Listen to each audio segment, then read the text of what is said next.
What's up, everybody? Jensen Cummings. Thank you, as always, for tuning in. Today is Best Served Podcast 255. We are talking reporting and evaluating ROI. We're also going to talk about what the hell ROI actually means. This is Best Served Fresh Volume 1 with the one and only Yume Tran of Indochine Cuisine. And this is episode 3 of our 4-part series. Yume, so great to see you as always. So great to be here. I'm looking forward to this Friday. All right. So Best Served Fresh, right? This channel, we really focus on people like Yume who are really disruptors, right? Changing the way we think about industry standards, which is such a broken term, the way that we allocate our thinking, our resources. And Yume is absolutely somebody who is dynamic in that. Yume, I talk a lot about your ability to connect the heart and the head very quickly and seamlessly is next to none, and I think something so valuable, so important that we don't think about enough. But today, we're really going to focus on the head. We're going to focus on the numbers. We're going to focus on, imagine this, the business side of the restaurant business. Imagine that. So we're going to dig into that a little bit. And through this, we're going to throw a lot of definitions at you, because part of the thing I think is a major issue is we don't necessarily speak the language. We don't understand what it is that we're going after. And all of a sudden, people start throwing these acronyms at us. We don't understand how to evaluate them because they're not a part of our vernacular. They're not a part of our language in restaurants. So we're going to dig into that a little bit, as well as we're also going to highlight some of the terminology and phrases that get thrown at you sometimes by marketers that you don't need to pay attention to, that are only vanity metrics, that don't actually create butts and seats. They don't actually create revenue for your business. So let's get into that. I just want to start. Return on investment. What the hell does that mean? Let's get into that a little bit. So very clearly, return on investment, ROI, and it's your profit, how much money you made, divided by your cost, times 100% to create a percentage. If you made $100, it costs you $20, you have an 80% ROI. That's the simple math of it. Now let's go into Yume. How are you thinking about that? How are you trying to manage, understand that number? What is a good return on investment for you? Let's talk about that a little bit. Okay, well, because we use different marketing methods, like different marketing channel, I call them, right? So, and every channel has a different return on investment. So they're not all the same. So you can't go in and keep, just saying, okay, if I have an ROI of 80%, I do good. Well, yeah, but exactly what does that mean? Right? Because Facebook ads are very different. In Facebook ads, for example, we talk about return on ad spend, ROAS. That's what we call it. I mean, there are other terms. There are people that would throw things out there like, video, second per view, and like how many people view your 15 seconds of your videos, how many of them, and how much does it cost per view. All of those mean really to me nothing. Right. You're talking price like, per click, price per view. Yeah. You're saying, it only costs you 2 cents per view. You don't care unless that view equals revenue for your business. Exactly. Because what happened with Facebook ads is that you actually can target people who notoriously just view things, they click everything, but never spend a dime. I like to target people who actually have a propensity to buy, right? That means they will go and sit at your restaurant. So those are different. So for me, bottom line is return on ad spend. So a good marketer would know exactly how to target for your restaurant. Right. And they were not going to be target the 16 years old who's just going to click everything that look cool, but never going to come to the restaurant, right? So what all you want to do is at the end of the day, okay, if I'm spending $400 a month, am I getting at least $1,200 a month in revenue? Because you take 30% of ad spend, which is $400, and then just assuming your food cost, right, is not a 30%, ours like about 20, but so most places about 30, then you're left with about 30% of, profit in a way. So that become your return on ad spend. So that's what you're looking at. Now, for slick text, for example, text messaging is completely different. Your return on ad spend would be you send out a campaign. Okay, I don't want to use that term. You send out an offer, a coupon of some kind to your text list. Then how many of them redeem, meaning how many of them come in with that phone code and they actually hit the redeem key on the phone. Right. So then you can tell, okay, my tax program cost me $398 a month, and I can send out 4 times a month. And every time if I send it out and I get 20 people, right, to redeem it, and my average ticket is $50, you'll be looking at about $500 every time. Yes. So time for that $2,000 over the cost of the tax is $398, right? You know, plus maybe some your discount. You might give them 10% off, 15% off, whatever. But that's how we look at it. So every one of them is different. Same thing with constant contact. When we use for email, definitely they're not coming in to sit down, because most of my emails are newsletter, right? So then you're looking at the number of people that open the email. The industry standard is, let's say, 21%. Now, is your email open rate to 21%? That's open rate, yeah, let's say. And then there are different for the different industry as well. And then so when you send an email, you want to make sure that now, are they opening this email? That's your return on investment right there, even though I know they're not translating to right away dollars, but that means that what you're saying makes sense. If nobody wants to open your email for the last 6 months, nobody wants to open it, or very few, that means you might want to be able to change the way how you structure your email. Maybe you want to be more funny stories added to it. So those are going to help you making business decisions as far as like what you want to communicate. Yeah. Now you're talking about this. This is two different things I want to make sure people understand.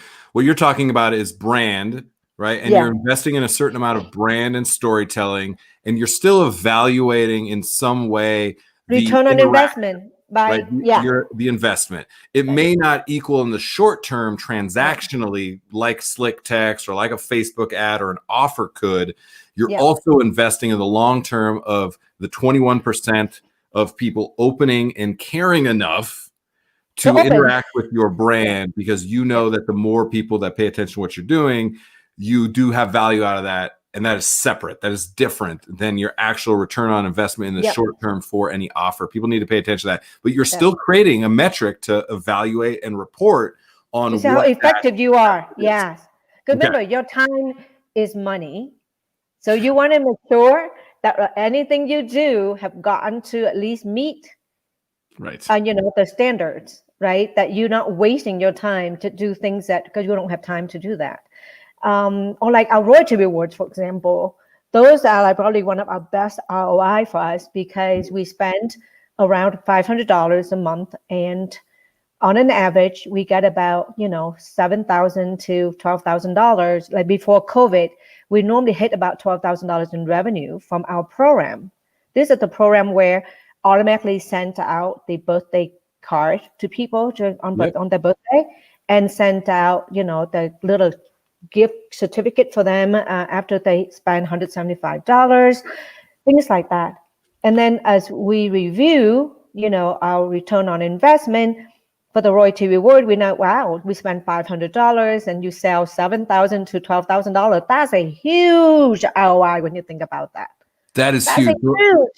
So that's a huge number. So this is another thing that we talk about a little bit. When you're looking at investing in a direct sales funnel opportunity, right? You are spending money on Facebook, you're spending money on slick text, on Messenger, on newsletter, on rewards programs, on hell, I think there's still people that put newspaper ads out for offers and things. But anyway, you're looking at 3x, and 3x, what X means is 3 times your investment. So if you invest $100, you want $300 in revenue, $300 off of that. 3x usually is a place you start the conversation, because that allows for margin, that allows for you to actually make some money off of the time and effort that you make. You, I know, are thinking, if it's not 5x, it's not worth my time. Why is that number important to you? Because you value your time higher than most people in the industry do, which I think is an important thing for people to reflect on. For you, why is 5x the number that's kind of the benchmark? Well, I think because we did have to pretend. I do know that a lot of marketing people will say that, well, you already paid the rent, you already paid the employee, right? So everything else that you do would be like It's just, I don't know. Gravy. Topping. Yeah, gravy, things like that. Yeah. But I don't care. I want to operate every single campaign or anything I do as though that is the only thing that keep me going. So I want it to be at 20%, right? So I'm thinking about 20% food cost for me, 20% marketing to me. I'm left with 60%. So 60% for me be like 30% of that would be my labor, right? They still had to cook. I know adding 1 or 2 more dishes to 500 dishes a day is nothing, but it's still time is money. And so, so then you're now left with 30%. So that'd be like 10% would be rent, so you just start deducting that, then you'll be looking at like, oh shoot, now I'm looking at 15% profit, right? So that's how I want to be 5 times, because imagine if restaurants were looking at 15% profit and above, right? You know how big I am on 19% net profit, because we're so used to 4, 5, 6, 7. We crushed it, 8.2%. The reality is every other industry goes, that is the worst quarter we've had in 5 years. And we're just jumping for joy. And I think just understanding the numbers, look, no matter where you fall, and to your point, different methods, different channels are going to have different outcomes and different potential upside outcomes that you can have. What you need to do is understand the numbers so that you can move pieces around the chessboard. That's what we don't do. We are so reactionary. We are so the victim of circumstance that somebody is selling us something. We don't understand what we're buying. And so I think it's very, very important for us to understand these things. And one of the things that you and I talk about a lot, I think is so, so important, customer retention. All right. The ability to retain a customer, the ability to then do the math. Imagine that of saying, if I have a customer who on average spends $50 for you was your PPA, your price point average, right? I think is important. Price per person average, however you price per ticket. And we call them average order values. I take them from my e-commerce retail store. So average order retail, that's what it is. That's what it means. Your AOV, perfect. However you calculate that number. And if you want to take industry standard, a regular comes 8 to 10 times a year. If you want to say that, you can apply that math. Or every chair should generate $10,000 a year. However you take that number, you just need to have your own math so that you can manipulate and master that math, because your ability to retain customers is so important. The 2 ways that I see that is the offers you're talking about right now. So an average of a third, 30% is somewhat of an average of people you're able to take from a single offer and turn them into a repeat customer. Now, that doesn't mean that they're the 6 to 8 times. That means they come a second time. And the likelihood of them coming a third time is 40%. But once you've had them come a third time, they're 70% more likely to come again and again and again. These are the numbers that people need to pay attention to. Delivery, right? 30%. Everybody is bitching and moaning about 30%. And I get it. In perpetuity, I don't want to pay that for a customer ongoing. I can't afford that. If I'm thinking about marketing, 30% for, let's say, 3 times that somebody orders from DoorDash from me, if you're remarketing them and after that third time they become a regular of yours and no longer go through DoorDash, well, that's money well spent. So that's what I want people thinking about. When you think about customer retention, when you think about being able to convert somebody from an offer customer, from a delivery app customer, anything like that, into your funnel that you own that customer, go there. What's your approach? What's your thinking? Well, we do have DoorDash and we do have Grubhub. We actually negotiated really well. So we actually get a little bit lower, not much lower. That does not surprise me, Yume, that you got the best price possible. I mean, also to be fair, this is how I told people, we have to pay credit card fee anyway if we process this order ourselves. So they're not 30%, you got to take the 4% off. So become like 26%, right? So if you have to hire your own staff, right, to do that, just to sit around, wait around and do whatever, that you're looking at about 10 or 15%, right? And then, so, those are the kind of stuff that you have to be logically think it out. Now, having said that, I also limit, then of course you also go into the platform and increase the price. You have to, because of the convenience that people can order from home, the price should be, they have to pay with a little bit of a convenience there. So you have a number that you mark up? Yes. traditionally? Yes, 15%. 15%. Okay. Yeah, 10 to 15%. I think it depends on the products. So I was looking at the menus and looking at the value that product offers and said, for example, we have egg rolls, right? If I were to normally at our restaurant is $6.50, $7. If I add it to become $8.50, that's negligent, right? But that's an item that they buy a lot of. So, and I don't want to sell that for only $5, right? Because if you take the 26% out, that's what you'll be looking at. But I'm not going to do something like we have a seafood. We have like a basil garlic seafood that I like $27. I'm not going to do that dish at like 33. That just makes no sense. Yeah. So what you're talking about is percentage and margin. So like what we're talking about now is you're going up 15% on a lower cost item, lower priced item, because the market can bear that. $6.50 and $8.50 is negligible to your point, and you can absorb that. And that's one of your top sellers. So you're able to create your percentages there. Now what you're talking about is dollars. Now you say if the item is $27, I'll charge 30 for it. I get $3 extra.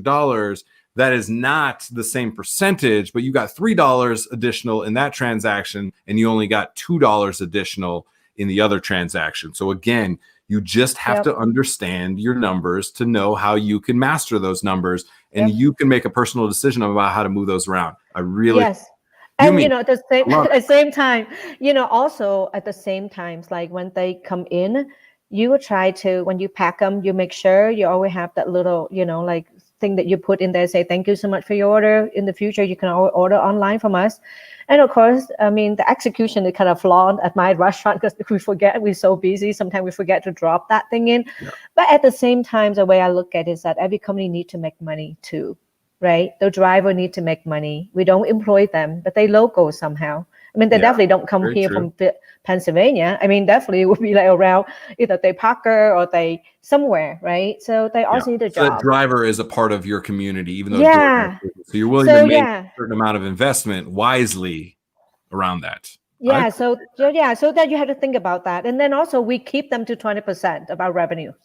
We're very conscious of it because the restaurant that don't make money, restaurant that do a lot of to-go, that using the third-party vendors say, oh, at the end of the day, I don't make money. I'm not going to give all my profit away. You're right. You would if that become your 80% of your revenue. Yes. But not when it's only 20% of our revenue. That's very negligent in terms of, the net profit back to our pocket for us.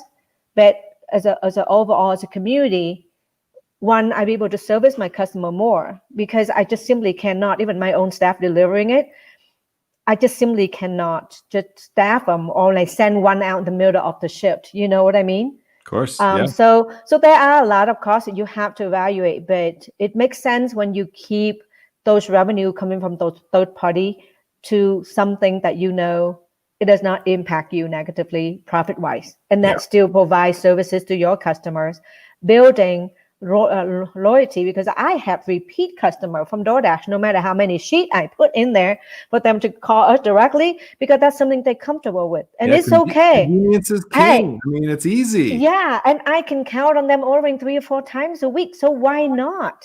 Yeah. Right. So that's why I said, when you're looking at so much about the cost, then you forget the whole revenue side.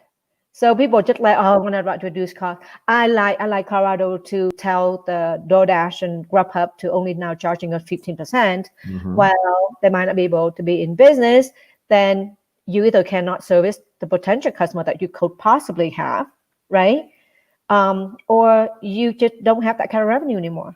So I love that you're always thinking about revenue. There's 2 practical things I want people to think about that you're doing. One, you're talking about remarketing. So the potential to put in a flyer or a sticker with a QR code or something to communicate with that customer and give them an opportunity that might be more profitable for you, be it coming to the restaurant directly, be it doing curbside instead, being it redeeming an offer that you have that you think can turn them into a repeat customer, into a regular. That's the remarketing thing that you absolutely have to do. The other side is you're managing the percentage of revenue produced by any channel. And you're talking about you will not let that exceed 20% versus just being a victim of circumstance of however much we sold is how much we sold. You're proactive in that. And the way that you're doing that, I think, is you're turning on and off that mechanism. Yes. Tell people about that, because a lot of people don't think about that. Once you hit a certain number, because you're tracking and evaluating and reporting and forecasting, you then say, we've hit our number. We're good. Yeah. Turn it off. Yep. And you know what you can do too, of course, DoorDash and Grubhub allow you, DoorDash is really bad at this. They won't. They just have this fixed time that they keep sending their driver in, which is driving me crazy. But then what you can do is that you don't ever confirm the order. When we got really, really busy, we don't confirm the order from DoorDash. And they will call you. Hey, did you get this order? And we said, you're right, we did, but we don't want the order. Please tell the customer that we're really busy right now. The order would be 2 hours from now. Oh, no, do you want to wait for 2 hours? Same thing with Grubhub. The minute we start going like 75 minutes, right, then Grubhub automatically will turn you off. Will turn you off. Same thing, DoorDash. If they call you for you to make sure that you see the order, to confirm it, to make sure that you know that you get it, if you don't do that, they will shut you down until tomorrow. And that sometimes that's it, intentionally that what you do, or if you have to, you want to, you can go onto the tablet and just turn yourself off, But a lot of time we don't even need to do that. We just simply, with Grubhub, we go on the tablet and say 75 minutes and they immediately slow it down. Yeah, they actually slow down for you because they want to piss off the customer either. It's 75 minutes for me. It will be like another 30 minutes for them, and then it'll be like an hour and a half for the customers, Yeah, it's a couple of things to unpack there that I think are important. One, what you're talking about is the potential for turning it off during peak time so that you're hitting a certain volume of sales outside with other channels, be it butts and seats or your own carry out, anything like that, to one, manage the cash flow and then the productivity of that is one thing. And also just to make sure that, again, you're not losing out on the money that you could be making as a whole, but you are controlling it enough. And so that's I think something important.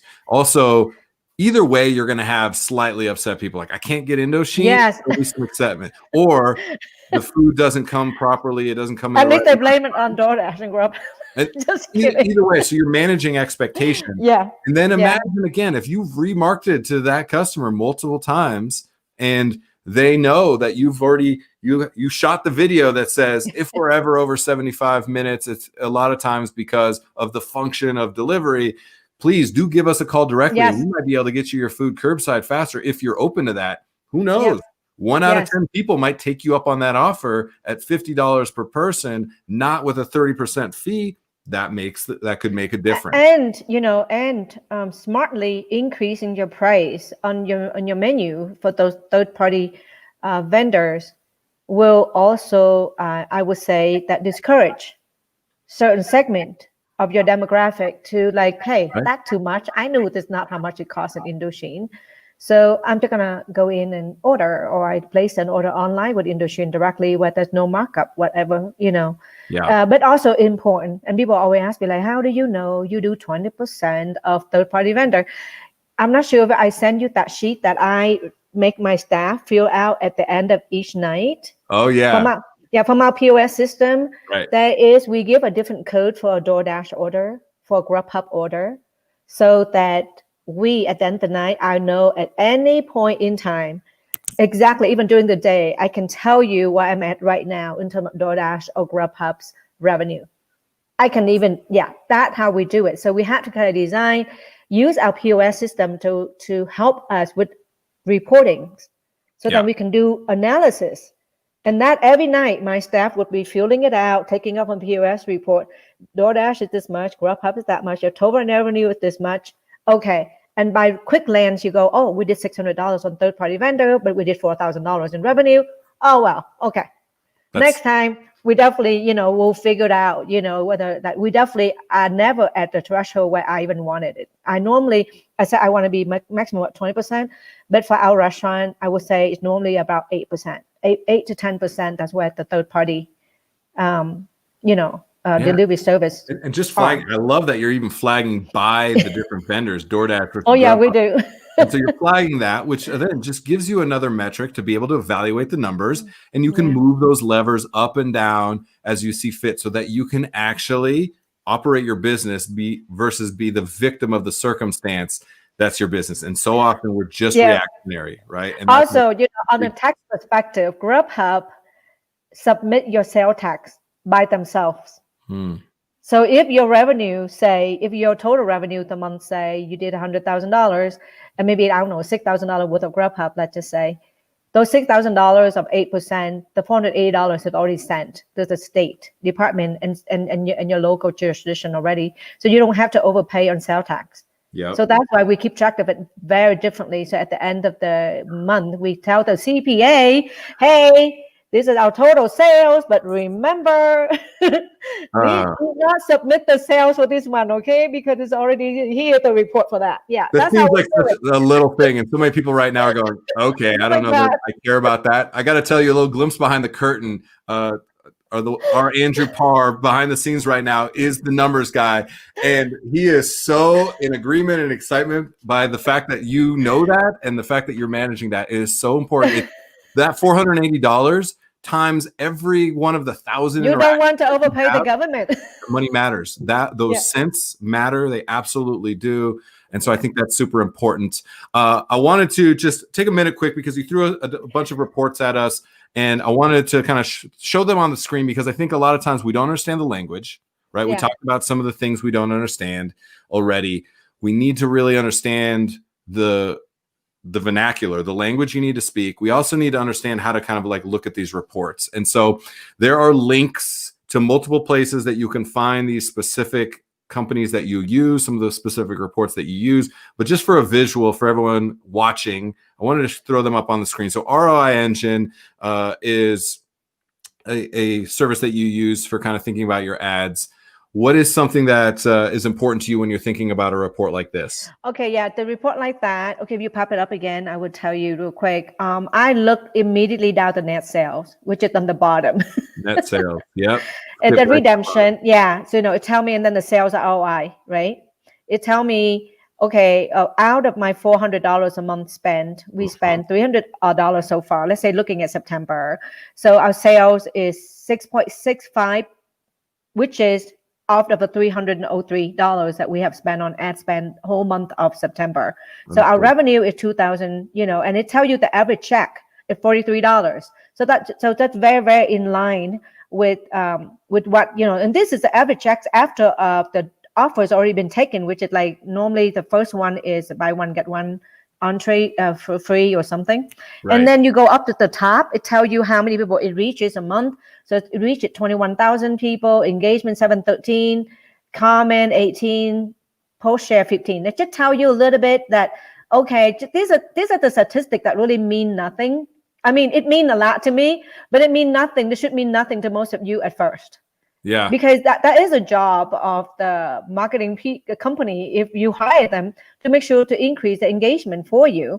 But at the end of the day, how much did you sales? Yeah, and you need to know. Right, you can engage all they want. They can have 5,000 engagement, but I have the same sale. Then something is broken between either the demographic we hit is wrong, the one that like to engage on everything and want to share everything to the world, but never come in to eat. So then we might have to looking at the targeting. So those are the kind of thing that help you. The number one thing that I like, and you like this even more than I do, is data points. I want as many different factors evaluated so that I have an opportunity. I may not interact with a lot of them. There may be 9 out of 10 times I don't care about those at all. That one time that I do might be because we're thinking about a bigger strategy, and that your demographics does play into that. But once that's locked in, I'm not looking at that number too much, unless that number at the bottom starts to fluctuate massively. Then you need to look upstream and say, where is the system broken? Where's the funnel broken? So I think the amount of data points is very, very important. Yes, it is. It is also, as well as like the engagement also tell you that, hey, maybe my creative, which is my ads, the thing that I show, the video or the picture maybe doesn't look as enticing. So then maybe as a business owner, then it's our job to go and talk to the marketing department and say, hey, it looked like we need to do a different ads. different video. So can you suggest to us what we should be doing? So then you're constantly testing. I consider this testing. We're constantly using different pictures, different videos, the length of the videos.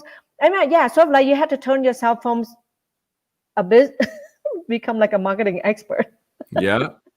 It's part of your business. It's part of running a business. You run a business, or you're going to run a business that happens to serve food. You've said that before. It happens to be a restaurant. It's got to be a business, and all of the things that go there. And you have to know your product, which is your food. You have to know your customers, which is your customers, and you have to know your offer. You have to know what makes them want to come in. That is not a thing that you wanted to go ahead and assign that or delegate that to a social media company or an ad agency. You have to know that. Yeah. They have the technical know-how to put the ad together and the offer together, but you need to be involved. Yes. You have to know, because you should know your customers. You should drive that. That will be something you drive, not them driving it. You tell them, this is that I think the video about my life story might be more interesting than a tossing of the pad thai. I don't know, As it turned out, I think they care about tossing of the pad thai more than my life story. Hey, so you tested it. I tested it. You evaluated it through understanding the data points and the reports, and then you put a new plan into action to continue to tack towards the strategy and the tactics that work for you in your business. You kept mastering the numbers by actually understanding what you're testing. So often in restaurants, we just throw stuff at the wall and then go, none of that worked. Here's the punchline, everybody. Ads work, offers work, loyalty programs work, creative works. It all works. And sometimes we say, I tried that and it didn't work. You didn't try it enough. You didn't try enough. You didn't actually go through. You didn't analyze enough. Yes. You didn't analyze enough. They all work. They work to varying degrees, and it'll be different for your business. They work. The end, they work. You have to figure out how to work them, and that's the important part. And so I wanted to pop these up real quick because I just like the visual. Every time I see a report, I'm like, ooh. So this is slick text, and basically you're looking at what here? Views. I'm looking at this is right there on the phone or on desktop that you can see. The minute you send out an offer like this offer, you can see on the right hand side is I save 20%, and you see the beautiful picture. You need to do that, and then it's a stimulus. I was saying like, hey, the government didn't pass the stimulus, but you're gonna have a stimulus from Indochine. Those kind of funky thing, right? So that 28 redemption, meaning that 28 people have ordered. And as I said, if you take that number time of $43, average check, you're looking at 1,000, 1,200. Now this thing we offer this in 18 hours, which is from like the evening at 4 o'clock until the next day. And that 28 redemption, that's not bad when you think about it. That's an extra $1,200 in your pocket that you could probably not get if you didn't do this. Yeah, and you can turn it on and turn it off. Yes, you don't have to do them. You recognize an opportunity not because of what was happening within your business. You're looking culturally, but your government's not taking care of you right now. I'll take care of you. Whatever that is for you created a position that allowed you the opportunity to communicate, to then actually create an offer and sell that offer. And then imagine that, track the offer. 28 people took you up on your offer. Right. That is what's created from that. And then real quick, last one, you have also a loyalty program. There's a loyalty program. What are you thinking about here when you're thinking about a loyalty program? Okay, this is the program where as I'm doing the report for you, Jensen, I've said, I need to do better. We need to do better at the restaurant because we don't sign up enough. We don't sign new member enough when they come in regularly to our restaurant. We used to have paper sign up, but then now we kind of go online. That's harder. So you're looking at the member sales. That's what you're looking at, right? So let's say September, we sold $7,000 to 149 member visit, you know, and it tell you the award redeem, meaning we send out birthday or we send out, hey, you won $10 for spending $175 with us this month. So promotion redeem. So it give me email sent out 467. So those are the kind of statistic that you need to know. So I'm looking at this and I said to myself, okay, see, look, October 2019, we did 7,900. This October and coming into today, almost the last day, we sucked, right? So I mean, like the award redeem still the same, still about 20, but you can tell the promotion redeem is less already, like only 55 people redeem, like, hey, I miss you, come on in, take $10 off, compared to October 2019 of like 89. Yeah. But that can mean several things. It could mean that people are distracted, number one. Number two, we also have all the competing offer that they like. Course, so as long as I spend $500 and I sold $4,000, that's a pretty good. That's so far, actually, when you think about it, it's better than my Facebook ads. Yeah. Right. You know, my favorite thing about that report is that allows you the opportunity to go, I have to do better. Yes. That is such an important function of being self-aware and just manifesting whatever it is that you want for your business, that you are in control of your business. And then, you know what? There's no one else to blame.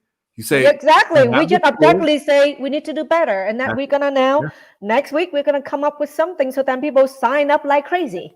I love it. I'm excited now. Not only that everybody interacting with us right now, watching, listening, is getting some of this that they absolutely need, some of the superpowers from you that we absolutely need, some of the thinking, some of the strategy, and some of the specific reporting and tactics that you take, I think is important. The other thing is you and I are doing this now and you're going, oh shit, I better work on this a little bit. Now I know next week, 2 weeks from now, you're going to send me a new report and go, Jensen, look, see, this is what I can do so quickly because I have the opportunity to, because I've actually built a system that works for me that I can evaluate. That's it. Yume. Amazing as always. I love it. Everybody, really, really great as always. I want you guys to check out, if you go to YouTube, if you go to Facebook, we have our playlist, the playlist of Best Served Fresh. You can find this full series that we're on right now. We started with episode 239, so check that out. How to value manage your time, which feeds into this, right? You manage your time and value your time at such a high level, so you only do things that bring the most value to your business, which is why you spend 80% of your time on revenue and driving top-line sales and growth versus all the cut and control mentality that so often is embedded in our industry. Last week, we talked in episode 245, being a true restaurant professional, the way that you invest in your team, the way that you are pushing them to invest in themselves with things like Roth IRAs, 401ks, these things that we don't know anything about in restaurants, creating the opportunity for benefits that are so important. And then next week, be the mayor of your community. This is you, absolutely. Not from a political standpoint, from purely being somebody who is there embedded. You are part of that community. There is no Parker without Yume Tran and Indochine Cuisine. That's the way you positioned yourself, which I think is so important. So I'm excited to dig into that next week. Yume, thank you so much. Thank you. All right. You have a great day. I know you're going to go run some more reports right now. Be good. I will. I'll see you later. Yeah. All right, everybody. Yume Tran, as always, a dynamo. Really appreciate, again, the heart to head and back and forth is such a challenge in our industry. Many people have one ability or the other. You have to do both. You have to be able to do both as a business. And I think it's so important. So appreciate all the insights here. Definitely go check out all the links in the comments, because you can go find Slick Text, go find Constant Contact, go find these different resources and tools that Yume is using. Absolutely use those, or use those as a jumping off point to do your own research to understand what your business needs today, will need as you develop your business, wherever you are in the stage of your entrepreneurial restaurant life. And appreciate you all, as always, for tuning in. Cheers.